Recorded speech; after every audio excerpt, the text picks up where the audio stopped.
அனைத்து இந்திய அண்ணா திராவிட முன்னேற்ற கழகம் 2026 சட்டமன்ற தேர்தலிலே பெரும்பான்மையான இடங்களிலே வெற்றி பெற்று ஆட்சி அமைத்தல் முதல் கோபச்செட்டிப்பாளையத்திலே வந்து வெற்றி விழா கொண்டாடுவோம். போதனை வென்று உங்களுடைய மகத்தான ஆதரவின் பேரிலே அண்ணா திமுக கூட்டணி வெல்லும். அண்ணா திமுக ஆட்சி அமைக்கும். ஒரு பகிரங்கமாக பேசட்டும். நேற்றைய வந்த கூட்டங்களே உங்களுக்கு தெரியும்.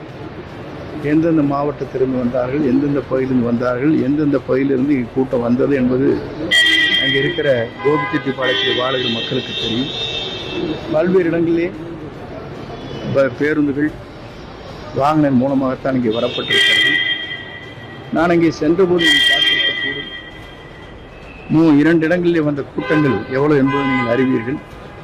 ஆகவே இதற்கெல்லாம் கருத்து சொல்வது என்பது இயலாத சூழ்நிலை. ஒருவர் இயக்கத்திலிருந்து தான் பிரிந்ததற்கு பிறகு ஒருவரை பற்றி விமர்சனம் செய்வது என்பது ஒரு நல்ல நடைமுறையாக இருக்காது.